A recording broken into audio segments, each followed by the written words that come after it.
Hi friends, ആഫ് ഗ്രൂപ്പിലേക്ക് സ്വാഗതം. ഇന്ന് നമ്മൾ ഐഫോണിൽ എങ്ങനെയാണ് വീഡിയോ എഡിറ്റ് ചെയ്യുന്നതെന്ന് നോക്കാം. ഇവിടെ ഞാൻ യൂസ് ചെയ്യുന്നത് iMovie എന്ന് പറഞ്ഞ ആപ്ലിക്കേഷനാണ്. ഇതിന് വാട്ടർമാർക്കോ അങ്ങനെയുള്ള കാര്യങ്ങളൊന്നുമില്ല. വളരെ സിമ്പിളായിട്ട് ആർക്ക് വേണമെങ്കിലും നമുക്ക് എഡിറ്റ് ചെയ്യാൻ പറ്റുന്നൊരു ആപ്ലിക്കേഷനാണ് iMovie. ഞാനിവിടെ iPhone 6-ലാണ് ഈ വീഡിയോ എഡിറ്റ് ചെയ്യാൻ പോകുന്നത്. നമുക്ക് ആപ്ലിക്കേഷൻ ഓപ്പൺ ചെയ്യാം.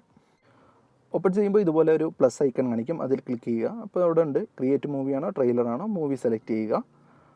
ഇനി നമ്മുടെ ഫയൽ ഏത് ഫോൾഡറിലാണ് കിടക്കുന്നതെന്ന് സെലക്ട് ചെയ്ത് കാണിക്കുക. അപ്പോൾ ഇവിടെ എൻ്റെ വീഡിയോയ്ക്കകത്ത് റീസെൻ്റ്ലി ആഡഡിനകത്താണ് എൻ്റെ ഫയൽ കിടക്കുന്നത്. ആ ഫയൽ ഞാൻ സെലക്ട് ചെയ്തു. അവിടുന്ന് ടിക്ക് മാർക്ക് ക്ലിക്ക് ചെയ്യുക. താഴെ ക്രിയേറ്റ് മൂവി വീണ്ടും ക്ലിക്ക് ചെയ്യുക. ക്ലിക്ക് ചെയ്യുമ്പം വീഡിയോയുടെ ഏറ്റവും ബാക്കിലായിട്ടാണ് നമ്മുടെ കർസർ വന്ന് നിൽക്കുന്നത്. നമ്മളത് ഫ്രണ്ടിലേക്ക് കൊണ്ടുവരിക. ജസ്റ്റ് അത് സ്ക്രോൾ ചെയ്താൽ മതിയാവും. ഇനി സിസർ എന്നുള്ള ഐക്കൺ ക്ലിക്ക് ചെയ്യുക. ക്ലിക്ക് ചെയ്തിട്ട് ഇപ്പുറത്ത് സ്പ്ലിറ്റ് എന്ന് പറഞ്ഞ ഓപ്ഷൻസ് ക്ലിക്ക് ചെയ്യുക. ഇനി അത്രയും പോർഷൻസ് നമുക്ക് വേണ്ടെങ്കിൽ നമുക്ക് എന്ത് ചെയ്യാം, അത് ഡിലീറ്റ് ചെയ്ത് കളയാം.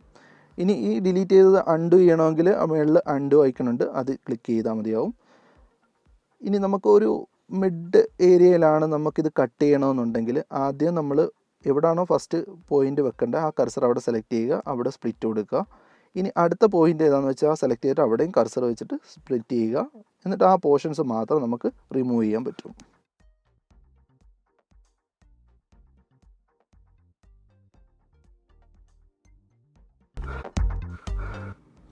ഓക്കെ, അപ്പോൾ നമുക്ക് രണ്ട് പോർഷൻസ് വീഡിയോയുടെ പോർഷൻസ് കിട്ടിയിട്ടുണ്ട്. അപ്പോൾ ഈ രണ്ട് പോർഷൻസും നമുക്കൊന്ന് കമ്പൈൻ ചെയ്യണമെങ്കിൽ നമുക്ക് അതിനകത്ത് എഫക്റ്റ് ആഡ് ചെയ്യാം. അപ്പോൾ ഇവിടെ പലതരം എഫക്റ്റുകളുണ്ട്. ഡിസോൾവ് എന്നുള്ള ഓപ്ഷനുണ്ട്, നണ്ണുണ്ട്. അങ്ങനെ ഓരോ ഓപ്ഷൻസും നിങ്ങൾ ചേഞ്ച് ചെയ്ത് നോക്കുക. ഫേഡ് ഉണ്ട്. അതിൽ നമ്മുടെ വീഡിയോയ്ക്ക് സ്യൂട്ടബിളായിട്ടുള്ള ഒരു എഫക്റ്റ് നമ്മളിവിടെ ഇടുക. ഇപ്പോൾ ഞാൻ ഡിസോൾവ് എന്ന് പറഞ്ഞൊരു എഫക്റ്റാണ് ഞാനിവിടെ യൂസ് ചെയ്യുന്നത്.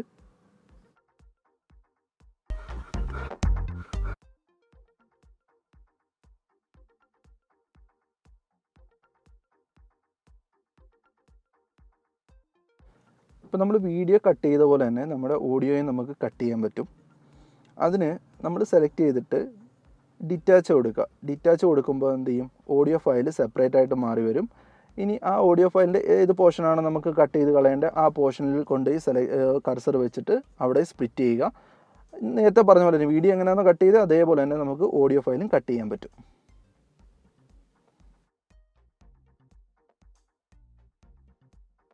ഹായ് ഫ്രണ്ട്സ്, ഇനി നമുക്ക് കട്ട് ചെയ്ത ഫയൽ അങ്ങോട്ടും ഇങ്ങോട്ടും മൂവ് ചെയ്യണമെന്നുണ്ടെങ്കിൽ ആ ഫയലിൽ പ്രസ് ചെയ്തുകൊണ്ട് നമുക്ക് നമ്മുടെ ആവശ്യത്തിന് എവിടെയാണോ നമുക്ക് മൂവ് ചെയ്യേണ്ടത് കറക്റ്റ് ആ പൊസിഷനിൽ കൊണ്ടുപോയി നമുക്ക് മൂവ് ചെയ്യിക്കാൻ പറ്റും.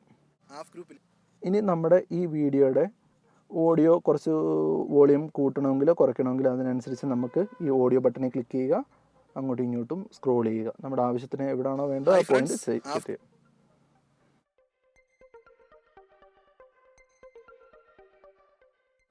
ഇനി നമുക്ക് ഒരു ഇമേജാണ് നമുക്ക് ആഡ് ചെയ്യേണ്ടതെന്നുണ്ടെങ്കിൽ നേരെ നമ്മുടെ പ്ലസ് ഐക്കണിൽ ക്ലിക്ക് ചെയ്യുക. പ്ലസ് ഐക്കണിൽ ക്ലിക്ക് ചെയ്യുമ്പം അവിടുന്ന് ഫോട്ടോസ് സെലക്ട് ചെയ്യുക. ഇപ്പോൾ ഞാൻ ആഫ് എന്ന് പറഞ്ഞ ഒരു ഫോട്ടോ ആണ് നമുക്ക് ഇടേണ്ടതെങ്കിൽ അത് ഞാൻ സെലക്ട് ചെയ്ത് കൊടുത്തു. ഇനി ഇതിന് ഇത്രത്തോളം ഡ്യൂറേഷൻ വേണ്ട എങ്കിൽ നമുക്കത് റീസൈസ് ചെയ്യാൻ പറ്റും. അത് ജസ്റ്റ് പ്രസ് ചെയ്തുകൊണ്ട് സ്ക്രോൾ ചെയ്താൽ മതിയാവും. ഇപ്പോൾ കണ്ടു കഴിഞ്ഞാൽ നമ്മുടെ അതിൻ്റെ വിഡ്ത്ത് വളരെ കുറവാണ്. അത്രയും ടൈമിൽ മാത്രമേ അത് പ്ലേ ആവുള്ളൂ. ഇനി ഇങ്ങനെ പ്ലേ ആവുന്നത് നമുക്ക് വേണമെങ്കിൽ സ്റ്റഡി ആയിട്ട് നിൽക്കണമെങ്കിൽ ആ കീ ബേൺസ് ഇനേബിൾ എന്നുള്ളത് അത് ഡിസേബിൾ ചെയ്ത് കഴിഞ്ഞാൽ അത് വീഡിയോ സ്റ്റേബിളായിട്ട് നിൽക്കും. ഇനി നമുക്ക് ബാക്ക്ഗ്രൗണ്ട് മ്യൂസിക് ആഡ് ചെയ്യണമെങ്കിൽ നേരെ ബാക്ക് വരിക, ഓഡിയോ സെലക്ട് ചെയ്യുക, അവിടുന്ന് മൈ മ്യൂസിക്. അതിനകത്ത് തന്നെ നമുക്ക് വേണമെങ്കിൽ നമ്മുടെ സോങ്സ് വേണമെങ്കിൽ ആഡ് ചെയ്യാം. അല്ലെങ്കിൽ ഇപ്പോൾ ഗൂഗിൾ മ്യൂസിക്കാണ് ഞാനിവിടെ ആഡ് ചെയ്യാൻ പോകുന്നത്. അതിൽ ഒരെണ്ണം എടുക്കുക, നേരെ ഒരു മ്യൂസിക് പ്ലേ ചെയ്യുക. അവിടെ വെക്കുമ്പോൾ തന്നെ പ്ലേ ആവും. എന്നിട്ട് ആ മ്യൂസിക്കാണോ കൺഫേം ചെയ്യുക, ആഡ് കൊടുക്കുക. ഇങ്ങനെയാണ് നമ്മൾ ബാക്ക്ഗ്രൗണ്ട് മ്യൂസിക് വീഡിയോയ്ക്ക് ആഡ് ചെയ്യുന്നത്. അപ്പം ബാക്ക്ഗ്രൗണ്ട് മ്യൂസിക് ആഡ് ചെയ്തു. ഇങ്ങനെ ആഡ് ചെയ്ത് കഴിഞ്ഞാൽ രണ്ടും ഒരേ വോളിയത്തിൽ പ്ലേ ആവും. അപ്പോൾ നമുക്ക് ബാക്ക്ഗ്രൗണ്ട് മ്യൂസിക് കുറച്ച് വോളിയം കുറയ്ക്കാൻ വേണ്ടി ഫേഡ് ചെയ്യാൻ വേണ്ടിയാണ് നമ്മൾ വീണ്ടും വോളിയം ബട്ടൺ പ്രസ് ചെയ്യുക. പ്രസ് ചെയ്തിട്ട് ഫേഡ് എത്രത്തോളം പെർസെൻറ്റേജ് കുറയ്ക്കണം എന്നുള്ളത് നോക്കുക. അപ്പോൾ നമുക്ക് വേണ്ട റിക്വയർഡ് ആയിട്ടുള്ളൊരു പോയിന്റിൽ കൊണ്ട് സെലക്ട് ചെയ്യുക. ഇനി നമുക്ക് ഈ ബാക്ക്ഗ്രൗണ്ട് മ്യൂസിക് വേണമെങ്കിൽ അതും എഡിറ്റ് ചെയ്യാം. കട്ട് ചെയ്യണമെങ്കിൽ നമ്മൾ നേരത്തെ പറഞ്ഞ പോലെ തന്നെ കട്ട് ചെയ്യാം.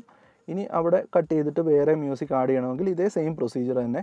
വീണ്ടും കട്ട് ചെയ്യുക, നേരെ പ്ലസ് ഐക്കൺ പ്രസ് ചെയ്യുക. അതിൽ നിന്നും നമുക്ക് വേണ്ട മ്യൂസിക് നമുക്ക് ആഡ് ചെയ്യാം.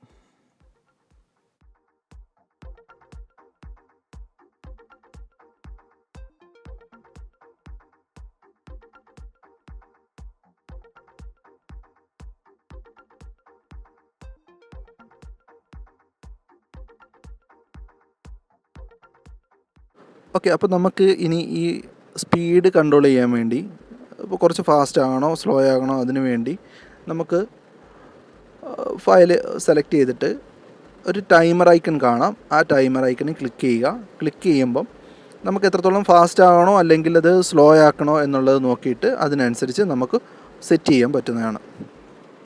അതേപോലെ നമുക്കിപ്പോൾ ഒരു പോയിൻ്റ് ഫ്രീസ് ചെയ്യണമെങ്കിൽ അതേ ഐക്കൺ തന്നെ പ്രസ് ചെയ്യുക. അതിനകത്ത് ഫ്രീസ് എന്നുള്ള ഓപ്ഷൻ ഉണ്ടാവും. ആ ഫ്രീസ് പ്രസ് ചെയ്തിട്ട് എത്രത്തോളം നേരം ഫ്രീസ് ആകണം എന്നുള്ളത് നമുക്ക് സെലക്ട് ചെയ്ത് കഴിഞ്ഞാൽ അത്രയും വിഷ്വൽസ് ആ ടൈമിൽ ഫ്രീസ് ആയിരിക്കും. ഇനി നമുക്കൊരു ടെക്സ്റ്റാണ് ആഡ് ചെയ്യുന്നതെങ്കിൽ ടി എന്ന് പറഞ്ഞ് ആ ഐക്കണിൽ ക്ലിക്ക് ചെയ്യുക. ക്ലിക്ക് ചെയ്യുമ്പോൾ ഡിഫറെൻ്റ് ആയിട്ടുള്ള ഓപ്ഷൻസ് കാണിക്കും. അതിൽ നമുക്ക് ആപ്റ്റ് ആയിട്ടുള്ള ഏതാണോ അത് സെലക്ട് ചെയ്യുക. എന്നിട്ട് ആ ടൈറ്റിൽ ടെക്സ്റ്റ് ഹിയർ എന്നുള്ളത് എഡിറ്റ് ചെയ്തിട്ട് നമുക്ക് വേണ്ട എന്താണോ, ഇപ്പോൾ ഇവിടെ ഞാൻ സബ്സ്ക്രൈബ് എന്നാണ് കൊടുക്കാൻ പോകുന്നത്. അപ്പോൾ ആ സബ്സ്ക്രൈബ് എന്നുള്ളത് ഞാൻ ടൈപ്പ് ചെയ്യുന്നു. ടൈപ്പ് ചെയ്ത് കഴിഞ്ഞ് ഡണ്ണ് കൊടുത്തു കഴിഞ്ഞാൽ അത് അവിടെ പ്ലേ ചെയ്യുന്നതാണ്.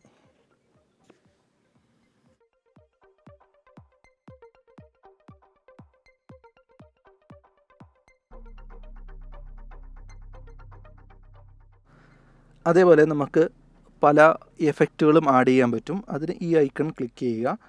ക്ലിക്ക് ചെയ്തിട്ട് ഡിഫറെൻ്റ് ആയിട്ടുള്ള എഫക്റ്റ് നമുക്ക് ആഡ് ചെയ്യാൻ പറ്റുന്നതാണ്.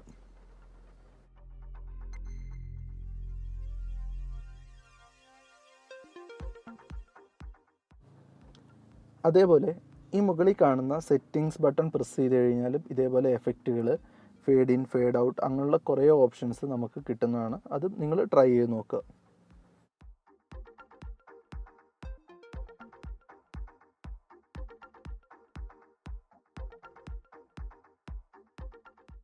ഇനി നമ്മുടെ വീഡിയോയ്ക്ക് വോയിസ് ഓവർ ആവശ്യമാണെങ്കിൽ നമുക്ക് ആഡ് ചെയ്യാൻ പറ്റും.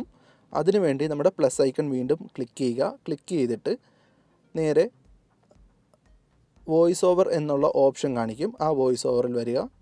അവിടുന്ന് നമുക്ക് ആഡ് ചെയ്യാം. ഇതുപോലൊരു വിൻഡോ കാണിക്കും. ഇവിടെ റെക്കോർഡ് സ്റ്റാർട്ട് പ്രസ് ചെയ്ത് കഴിഞ്ഞാൽ മാത്രമേ റെക്കോർഡിങ് സ്റ്റാർട്ട് ആവുള്ളൂ. നമുക്കത് വേണമെങ്കിൽ ഇഷ്ടപ്പെട്ടില്ലെങ്കിൽ റീടേക്ക് ചെയ്യാം, ഇല്ലെങ്കിൽ അക്സെപ്റ്റ് ചെയ്യാം, ഇല്ലെങ്കിൽ അത് ക്യാൻസൽ ചെയ്യാം. അപ്പോൾ ഇങ്ങനെയാണ് ഒരു വോയിസ് ഓവർ നമ്മൾ ആഡ് ചെയ്യുന്നത്. ഓക്കെ, അപ്പോൾ നമ്മുടെ ഫൈനൽ എഡിറ്റിംഗ് എല്ലാം കഴിഞ്ഞിട്ട് നമുക്ക് ഈ വീഡിയോസ് ഒന്നുകൂടെ ഒന്ന് പ്ലേ ചെയ്യണമെന്നുണ്ടെങ്കിൽ നമ്മുടെ എഡിറ്റിംഗ് കഴിഞ്ഞാൽ ഡണ്ണ് കൊടുക്കുക. എന്നിട്ട് ഇവിടുന്ന് പ്ലേ ബട്ടൺ വീണ്ടും പ്രസ് ചെയ്യുക. പ്രസ് ചെയ്ത് കഴിഞ്ഞാൽ ഫുൾ സ്ക്രീനിൽ നമ്മുടെ വീഡിയോ പ്ലേ ആവുന്നതാണ്. ഇനി എന്തെങ്കിലും നമുക്ക് എഡിറ്റിംഗ് പെൻഡിങ് ഉണ്ട് അല്ലെങ്കിൽ എഡിറ്റിംഗ് വേണമെന്നുണ്ടെങ്കിൽ വീണ്ടും എഡിറ്റ് ബട്ടൺ പ്രസ് ചെയ്യുക. വേണ്ട എഡിറ്റിംഗ് നമുക്ക് ഇവിടുന്ന് നൽകാവുന്നതാണ്. അങ്ങനെ എഡിറ്റ് കഴിഞ്ഞ ഫയൽ നമുക്ക് ഷെയർ എന്നുള്ള ബട്ടൺ വഴി സേവ് ചെയ്യാം. ഷെയർ പ്രസ് ചെയ്യുക, വീണ്ടും സേവ് വീഡിയോ കൊടുക്കുക. വീഡിയോ കൊടുത്തിട്ട് ഏത് ക്വാളിറ്റി വീഡിയോ വേണമെന്നുള്ളത് നമ്മൾ സെലക്ട് ചെയ്യുക. ഞാൻ 1080 സെലക്ട് ചെയ്തിട്ടുണ്ട്. അങ്ങനെ ആ ഫയൽ എൻ്റെ ഫോട്ടോ ലൈബ്രറിയിൽ സേവ് ആയിട്ടുണ്ട്. നമുക്ക് ചെക്ക് ചെയ്യാം. ഓക്കെ, അത് പ്രോപ്പറായിട്ട് തന്നെ വർക്ക് ചെയ്യുന്നുണ്ട്. ഇനി നിങ്ങളൊരു വീഡിയോ ഫയൽ ആഡ് ചെയ്യുന്ന ടൈമിൽ അത് പോർട്രേറ്റിലാണ് വർക്ക് ചെയ്യുന്നതെങ്കിൽ സ്ക്രീനിൽ ഒന്ന് റൊട്ടേറ്റ് ചെയ്ത് കഴിഞ്ഞാൽ അത് ലാൻഡ്സ്കേപ്പ് മോഡിലേക്ക് മാറുന്നതാണ്. നിങ്ങൾ ആദ്യമായിട്ടാണ് ഈ ചാനൽ കാണുന്നതെങ്കിൽ ദയവായി സബ്സ്ക്രൈബ് ചെയ്യുക.